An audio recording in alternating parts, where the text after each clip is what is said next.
How far are the frontiers of this world of darkness? The way we have to go is far and never ending. It's a statement from a prose that's written in a book that I've looked into here. I've gotten down a rabbit hole again, people. And it's a strange book. It's about Neptune and man's search for redemption. And I found that odd for what I was actually originally looking up, which was a side note, like almost like, quit eating the salad, go on to something else in another video, trying to look up something to do with the Anunnaki. And so I put in a key phrase and it popped up a couple of sites, but I didn't want to look at them. One of them was one of those PDF files that locks up your crap. Wasn't going to even try to do the video off something like that. Didn't seem to contain what I wanted anyhow. Came out of it, and just a few below was one that made a mention of Neptune in it, and that's the name of the book. So I thought I'd look into it, and I've looked at a few pages here, and I got to this point of the Deluge, and she makes a connection in here. And whenever you do this and you put in keywords, once you pick up the book and puts a couple of keywords in, those ended up showing up. And then I came to this part about the Deluge, read a page or two on it, and decided, well, why don't I do a video? To be quite honest, I feel like quite often that whenever I do one of these videos, I sit here like I did before I started this one and read this first sentence off here and actually thought of 15 different ways to start this thing and things to talk about. And I have those kind of checked off mentally in my mind, and then whenever we go into the video and go through it, quite often I don't mention half of those. And it kind of makes an important balance to the situation to hear each one of them. But I also feel like that if I keep going off in left field down in trees and stuff, I lose you. And while I think it's valuable, extremely valuable, to go off in left field a little bit and come back to show connections and connective tissue and not necessarily the meat, quite often I feel like I leave things out. And I saw a couple of times where through my mind I was like, I probably thought of saying that but never said it. You know what I'm saying? And if you've been with me the last 3.5 years here or so, you've probably heard it at certain points, but it may not actually make the connection to. And to the best of my knowledge, I've probably done 4 videos on the flood concept and the deluge, but in a lot of those it's a connection to, like in the Genesis series where I talk about, okay, well, let me set this aside here, and part 2 is all about this because we got to that point in the narrative. And all these pieces of the puzzle seem to be quite important, and whenever you're building a puzzle they don't seem to be that important, but once you put in that piece, then you'll find that these other pieces connect right there. And while you might, if you've been with me, at least have a feeling of a perimeter that you get the edges on, of course you're looking for the flat edges and you find all of those, but it's hard to work through that area of flowers because it all looks the same somewhat. But whenever you find the eyeball of a creature and you know kind of what, and put it together. Now it's real easy to do a puzzle if you have the picture on the box and you can kind of look around and go, that's kind of up here, and you kind of put those areas together. Quite often when building a puzzle, if you've done this, you'll have a cluster that you'll find that isn't really attached anywhere, and then one day you'll just find out that just snaps right on here. Isn't that amazing? And this road we go down is a long road, and I don't want to stop so often in our walk down this rabbit hole, if you will, to be over explanative every time we go down things. So I feel like I leave a lot out. There's a lot I could say. If you've been with me, you know that there's a lot I could say about every situation.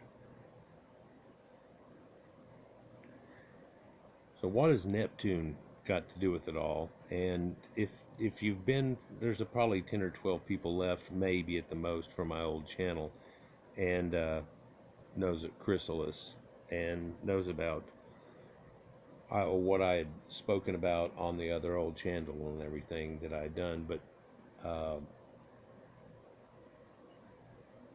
those that aren't aware of it probably aren't aware of a lot of the other conversations, and sometimes I still feel like whenever I'm talking about them, I don't do it. And I've talked about some Greek gods and things about them and places and jumped all around it there, but have not hit so much hard on Neptune himself here in a long time.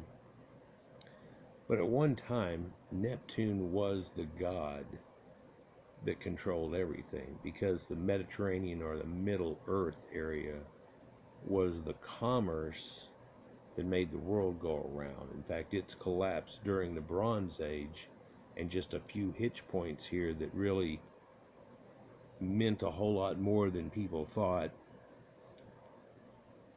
or would think of nowadays. When they collapsed, the whole thing fell apart, like an ecosystem in a way, right?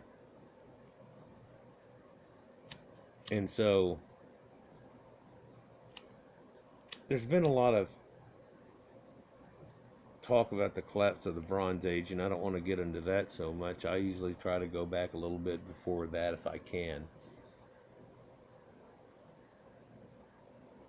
because I'm looking at what happened before that and before that. I quite often talk about Dungeons and Dragons and things like that, but that's because I had an early start in that, and the game itself is built on all these people's pagan thoughts about stuff. And in fact, if you look at where I am now in the game, and I've showed recently, we're actually in hell, and talking, we're in one of the 9 hells and all that type of thing. In fact, the guys, when they try to attack you, they go, "By the 9 hells," and they attack you. So, and so we talked about hell recently, and how that doesn't have anything to do with the Bible, people, actually. That actually comes from these Celtic and Druidic type religions, and this girl and her dog, and that becomes Cerberus and all those situations. But what does Neptune have to do with everything? Well, at one time he was the very, very god of everything. In fact, he looks like he is the spitting image of what we've known as Enki, or Ea, of the ancient Sumerians, because he was the god of the world, if you will, god of the... I'm not going to lose this, am I? So he was the god of the world, if you will, at one time. And then his pantheons grew, if you will, that filled in areas, and people got more relegated to certain aspects. And just like you know of as the Greeks, and there's 2 people, and then they have kids, and that seems to be aspects that have to do with those. That's the way they all kind of work, and it makes sense looking at it now. But to have known that it came from a time whenever they weren't so complex, and there was just a small series of them. There was not a full 12 pantheon, surely not the 88 or 108, or the, oh my gosh, how many do the Greeks have?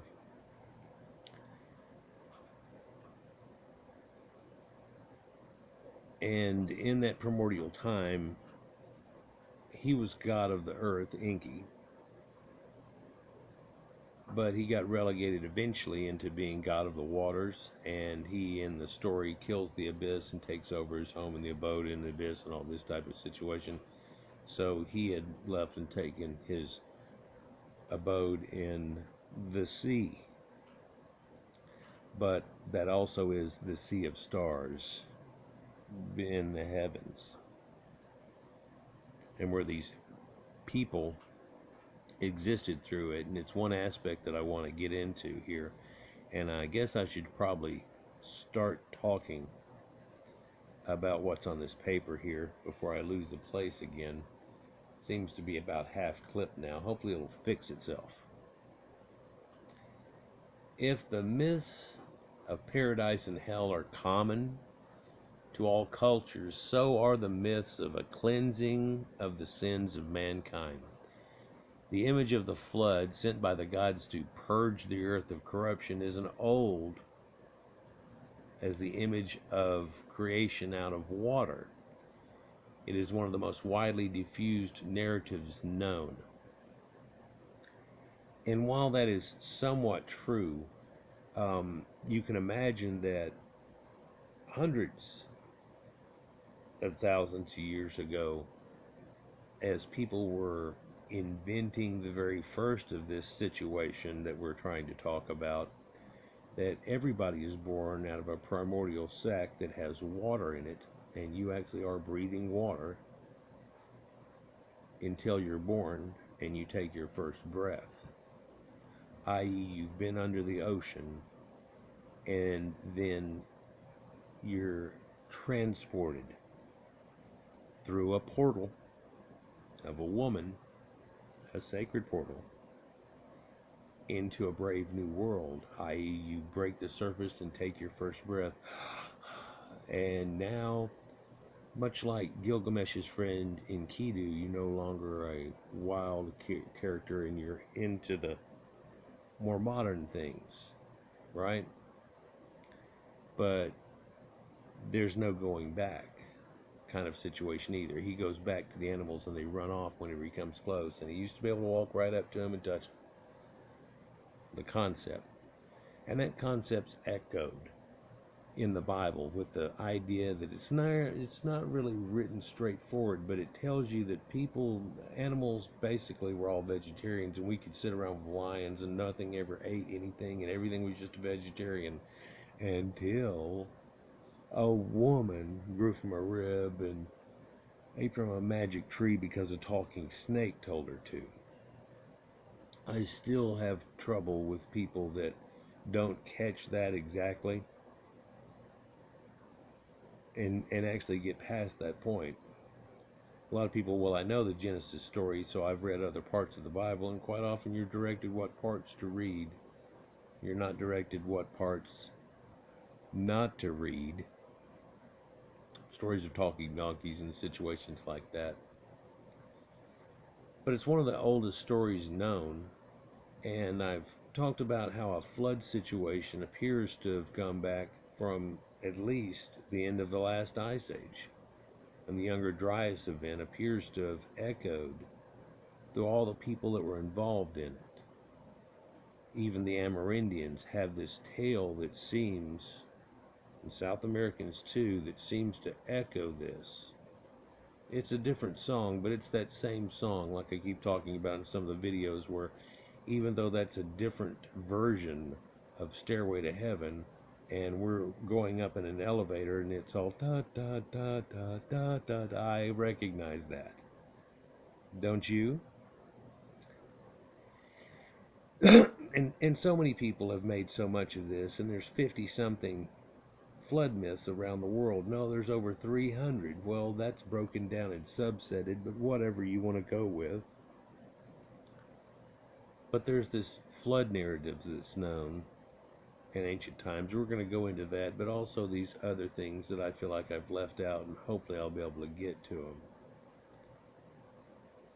One thing that she looks at philosophically, if you will, is that this flood narrative and this situation for an explanation on what happened when everybody got screwed over is always blamed on ourselves for something that we did wrong in the eyes of God or the gods. Even when the Amerindians, who are much more in tune with the nature gods and the situation that's much more like the elves we think of in D&D, if you will, they had pissed off the gods too. Everybody pissed off the gods.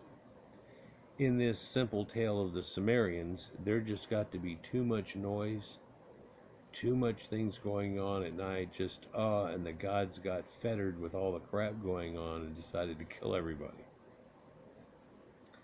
Yeah, in some versions of the tale, they sent plagues and things upon the earth, just trying to minimize man's numbers. And if this was a reality and things were still in play, then we'd all have to have died off a long time ago. And no, COVID, whatever, blah, blah, doesn't have anything to do with this. Although everybody keeps trying to put it, oh, the plague, oh, and things like that. And you're going to blame it on God, and instead of hygiene are other things that cause this situation. For it doesn't talk about whether or not to eat fried bats. But then again, in the Bible, the bats are considered to be parts of the bird family, aren't they? Well, I'll just tell you, yes, they are. But the reason, one of the reasons philosophically that this Bible narrative is taken, and that aspect of us doing wrong and everything, is that it's not individual. It's not single judgment at the end of everything in our lives or whatever, having to go across the duat as the Egyptians and all these situations. It's more, that's the reason it's all screwed up, is we all did. Well, we all did. And then even though you know in your heart you didn't do anything like that, you seem to be willing to accept some of this blame or guilt over having done something, or at least your ancestors did long ago, and that set us up with this whole thing. Adam and Eve, and she ate an apple and were screwed because she listened to a talking snake, right? But unlike that individual expiation that is shown there, described by medieval theologians, which requires a conscious act of atonement, the flood is a kind of indiscriminate global punishment inaugurated by the gods rather than by the guilty conscience of the one suffering person, and therefore in many respects more attractive.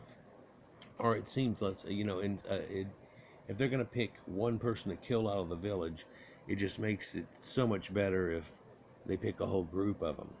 And if you don't think that's somehow an instinctual effect, you can see people that whenever they get caught sometimes give up everybody. Well, he does it, and things like that, just to make it to be maybe not so standoutish, and that I wasn't the only one, or this type of situation. After all, one does not have to do anything except for wait for it. Whenever you have this, oh, the world all ended, all you have to do is wait for it. And I've talked about in my videos here how it seems like we're gotten twisted into this death cult that actually waits around for Armageddon. But I've also shown in videos where Armageddon or Armageddon has actually happened already in 73 AD, exactly 40 years to the day pretty much, that Jesus said on the Mount of Olives. But then the reality of all of that and how it hooks up to the Roman Catholic Church through Titus and deifies him much like Caesar before him. That's another whole series of video, and if I don't get off that limb right now, I'm going to be the squirrel stuck on that limb forever. So let's come back out to the tree here. But in a way, it's more attractive to just sit around and wait, and then take on the guise of the lazy person who is maybe just going to let the world end. And that's one topic I haven't gotten into for a long time, but it seems like there's this greed of some people, and I can understand it myself. That some people have a feeling that maybe during their lifetime or when they die, the whole world's going to end. That it makes more sense, that it sucks so bad that we're all going to die, that if we're all going to die, well then what the hell, we're all going to die. Or to have a belief that even if you do die now, that somehow, someday soon, somebody's going to come and rise you from the dead like Jesus,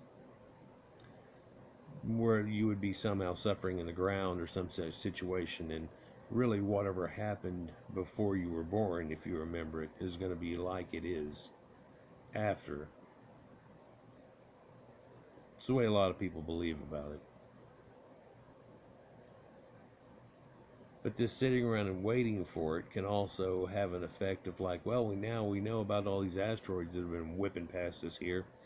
So let's do something about that before that causes this Harmageddon that everybody's been waiting for. That's bullshit that's already happened, blah, blah, blah, blah, blah.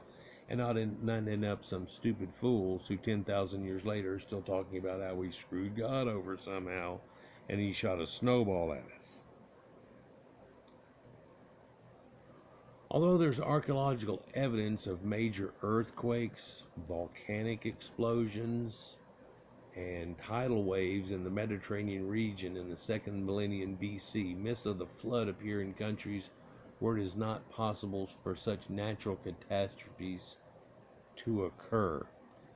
These stories are invariably linked with divine anger at human transgressions. The theme of a terrible punishment which will one be inflicted on corrupt humanity is still with us, sometimes portrayed in religious images of apocalypse and sometimes portrayed in the kind of archetypal anxiety we express when we talk about the imminent destruction of the planet through a nuclear holocaust or a renegade comet colliding with the earth. It would seem that this is the chief theme of flood mythology. God, or the gods, our great oceanic mother or father, might initially appear to tolerate the sin of disobedience, but eventually reprisal will come, and the terror of destruction and the bliss of reunion are fused in the single image of the flood. And all your suffering will be over, and you get to go meet your ancestors, and everything's cool, right? And everybody should be cool with that idea.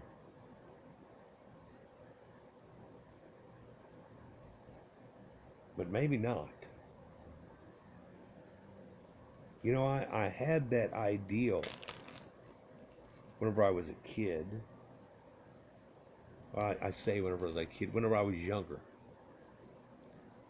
When I was older than some of you listening, I still had this ideal that one day, blah, blah, blah, blah, blah, blah, right?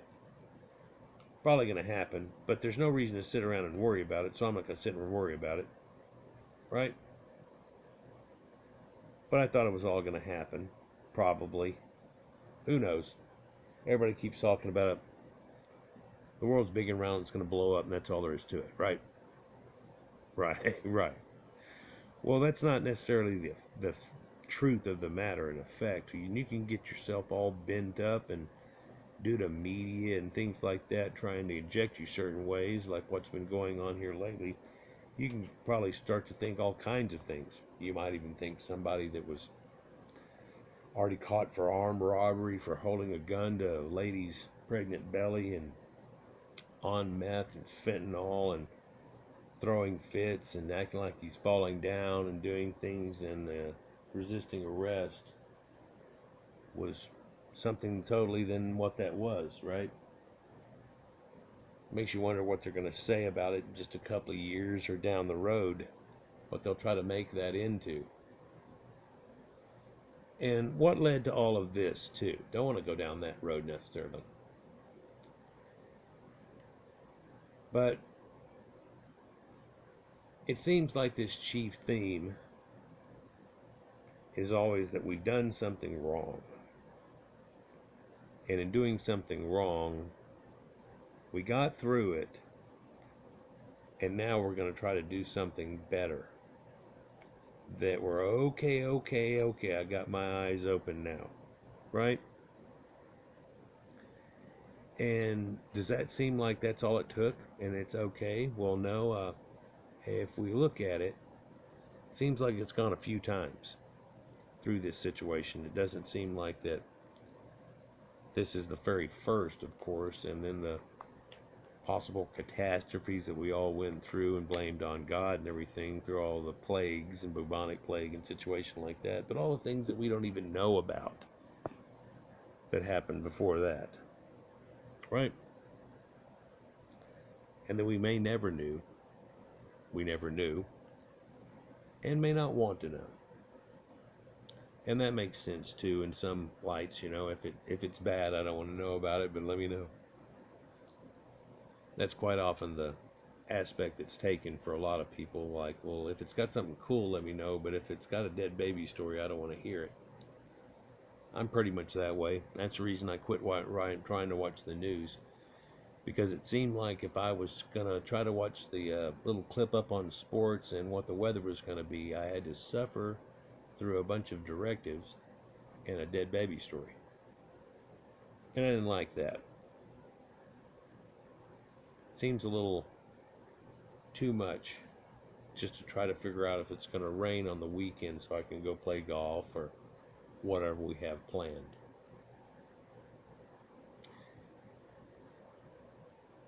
This eventually reprisal is supposed to come, though, because of our disobedience, and the terror of destruction and the bliss of reunion are all fused into this single image of the flood, he says. And yeah, and a restart too, and a situation of a restart right there. Well, yeah, we did screw up. And a lot of people looked at this, that if there ever was an original sin, that's the end of that, right? That's also echoed in the Sumerian tale, but in a different way. Let's just try to get down to it. The biblical story of the flood is based on the Babylonian, which in turn is derived from the Sumerian. So I've talked about this a few times, but what we'd actually truthfully say, even going deeper into the real reality of this, is the biblical story of the flood is based on the Babylonian, which is in turn derived from the Akkadian, which was taken from the Sumerian ancient tale, which they tell you it's a tale from long, long ago. But there's echoes of this. How long ago? Well, about 2300 BC, there was a flood that ran through the Valley of Eden. That's what the Sumerians called their land. And it flooded even over the hills there, which are those little bumps and stuff. There's Zagros Mountains over there and so on, but the little floodplain where it runs through there is pretty static, and it got a few cubits high, just like the Bible says. Of course, the Bible says over the mountains. And that's one of the things I was looking for whenever I found this, is the fact that in the Sumerian tale it does relinquish that concept in there and say over the mountains, so over the humps that the people had gotten on, and then it flooded over, and it got up to be about 18 foot deep, and can't nobody swim, and they all died and clogged up the riverbeds and all this type stuff. And they don't tell you nothing like that in the Bible. It's a much deeper story. It's even known as the lament of Anan, or lament for Uruk in the tale. But even the one that I read a couple of years ago to y'all was not the earlier tale, as I explained where I was doing it. It's the one that I found, and it seems to be somewhat complete. But in that, every one of these tablets, there's always missing little pieces. Oh, and here's the tablet too, but it's not missing those pieces, and so they've kind of put it together. You can imagine the Bible came together some hodgepodge way, just like that. And everybody says, oh, it was kept forever, and it was sacred, and it was doing these things. These tablets were kept forever and sacred because they were written in stone, and it didn't change. But it comes from earlier stuff, and it had changed before that. Right?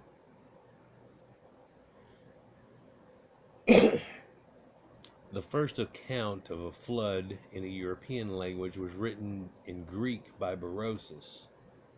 And a lot of people call these people Greeks, but Greeks was not a Berosus, for he was a Babylonian astrologer and priest of Marduk. Berosus set up a school of astrology on the Greek island of Kos and was credited with the teaching of art to the Hellenistic world. And you look at that and you say, 275 BC or so, they had already had great sculptures and things going on. And why would a astrologer priest be teaching people art? Does that make sense? Well, if you know sacred geometry and how that you would put art with that and building concepts with that, you might have that. For the ancient Sumerian priests had this idea of these me's in these situations that definitely like they had it going on. All right. So there's the histories written by Berosus, but St. Cunathon is also real important. And a lot of these people that are looked at as being the first of the Greek philosophers and things like that you know of aren't even really Greeks necessarily, because St. Cunathon was a Phoenician type. In fact, Kayun, the middle part of his little name there, is the ancient name, or one of the ancient names of Saturn, Kayun or Kiwan, and it's in your Bible for whenever they supposedly go off and into the wilderness during Exodus.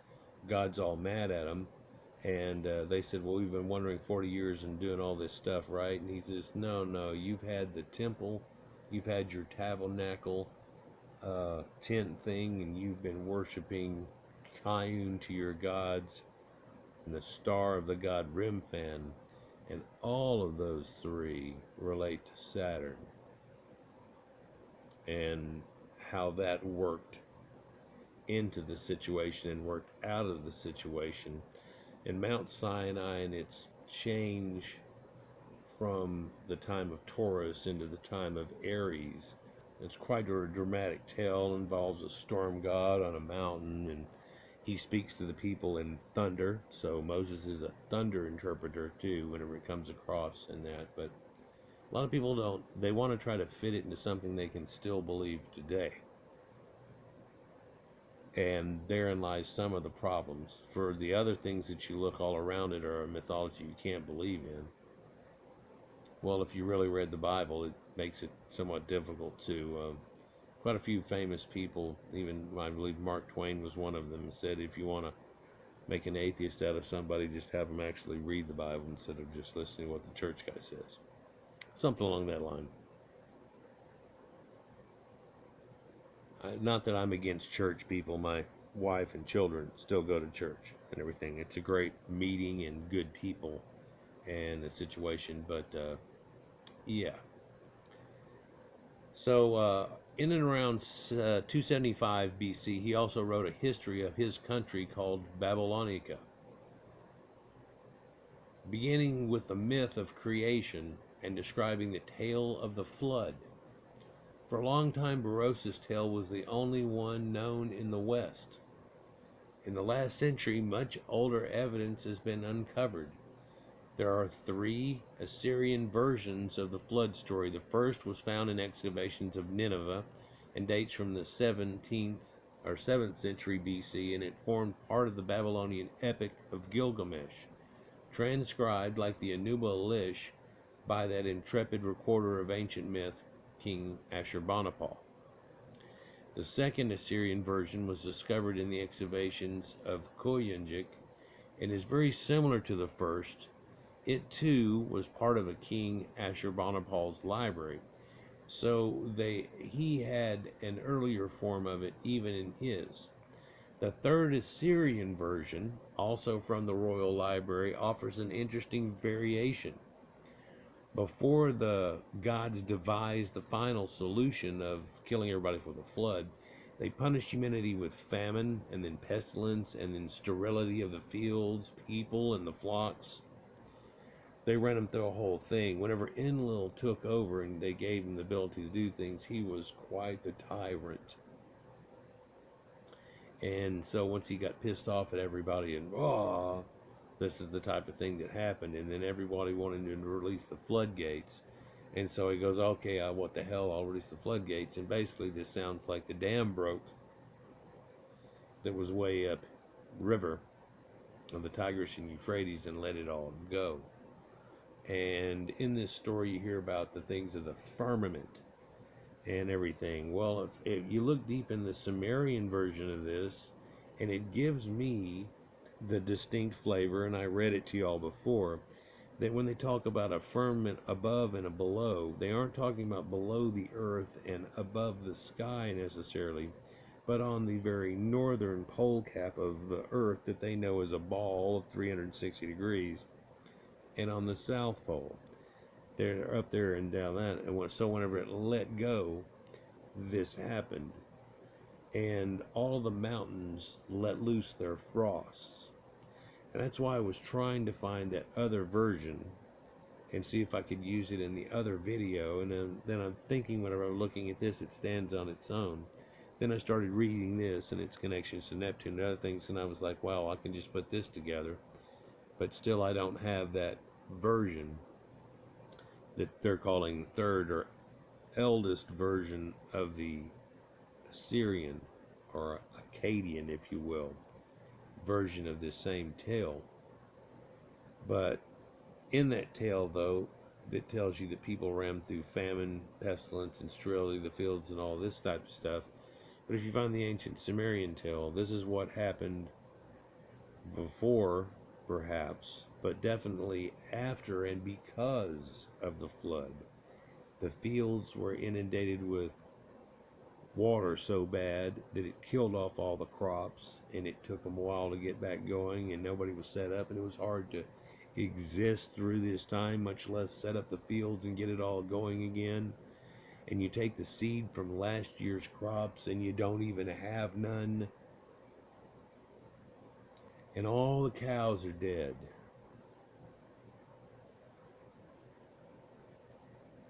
And there's definitely a restart. And then in the tale right there, they tell you in honest lament that then the Elamites come and take over, and whoever's left of the Sumerians get pushed up and around through the Tigris and Euphrates and off in the Anatolia region. A lot of people looked at them and said, oh, okay, they became the Hittites then, or they became this, they became that.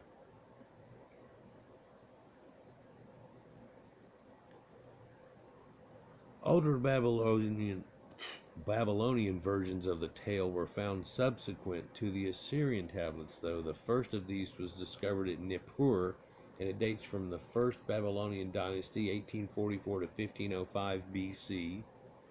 Very little remains of it, but it's old enough to tell us that the flood myth predates the eruptions of Santorini and Crete, which is what the others, some, are based on, they try to say, but actually that's all just echoing of older tales. And to explain that a little bit, which I've done in a couple other videos, God in the Bible gives them, after the flood, and they do a sacrifice and atonement to him, and he says, I'm sorry this all happened, and he builds a rainbow as a symbol that he's never going to do this again. And a lot of people said, oh yeah, he's not going to flood it next time, it'll be by fire, or that's what it was before. And so that, all these, he's going to kill it by something. And so it's just a trickery of words, like you got to say the right thing to the genie, if you will, ding, or you end up getting tricked out of your tail. And the blue-eyed jinn, yeah, the shaitan, the blue-eyed genie, wasn't all blue like in Aladdin, but had blue eyes. And that was different to some of the people that had actually helped make some of the mythology to it, so it was pointed out. That's for another video, though. So the second version of that was discovered at Sippar and is dated in the reign of the king Ammi-Saduqa of Babylon in 1700 to 1682 BC. And the oldest version of all is Sumerian, found at Nippur. This version is echoed by the Sumerian King's List, circa 2120 to 2065 BC, which divides Sumerian history into before the flood or deluge and after the flood periods. All of these tales are identical in their essentials. The story of the flood comes from our earliest roots, and it is as an ancient part of our mythic heritage as the creation of life out of water, which we already talked about. But so water gives life and it can take away. And you've heard the old tale of ashes to ashes, dust to dust, right? But if you think of it, you didn't start off as ashes. And for you, whenever you turn to dust, this is, you become part of the soil and the dirt. Is this concept? What's just left is a skeleton or a shell of its former self. Well, back in the ancient times, people used to burn people up on a dais, like you see them do in Darth Vader, if you will. And that same thing has been seen in like Conan the Barbarian and so on. And this cremation concept, the other concept was to leave them on a dais and let birds eat them and take them away to heaven. This is where part of the mythology of angels and heaven and all that comes up with. And the idea that whenever you die, you can become a star in heaven, or you go to the heavens, because that's where all these people are that you're talking about as the gods. So you go to be with the gods. Like Valhalla, like here, like here, like here. It's amazing how that all works out in the same concept. And that's why I keep telling you, it came from a people just before that, or two steps before that, because most of these concepts of comparative religion run through it rampantly. And while we've been staved off of it to say that it's all pagan, in reality, it's all pretty much variations on the theme of that same song that I keep talking about.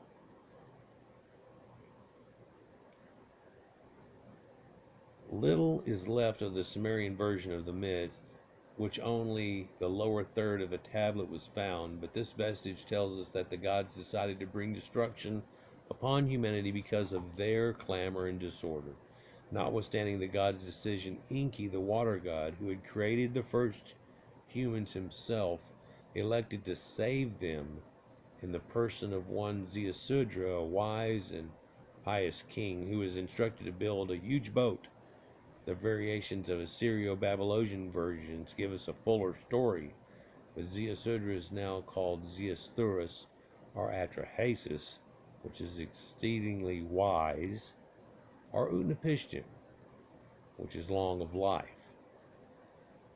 Ea, the Babylonian name for Enki, whispered to Utnapishtim through the wall of this reed hut that the immortals, provoked by the goddess Ishtar, whom we have already met under other names such as Inanna, Diana, had decided to destroy the earth by a flood.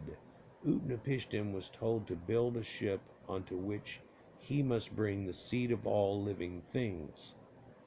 In a lot of tales, it is Enlil that does so. She eggs it on in one version of it. And we looked at one special telling of it recently that Irving Finkel talked about, finding that some man had brought in some collection that he had collected of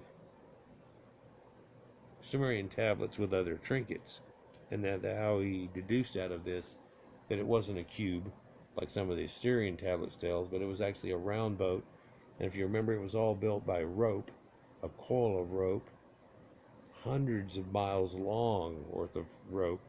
And then when they figured it out, yeah, it was just about that number, that someone had figured it all out. But then also I talk about how some of those numbers there are sacred geometry.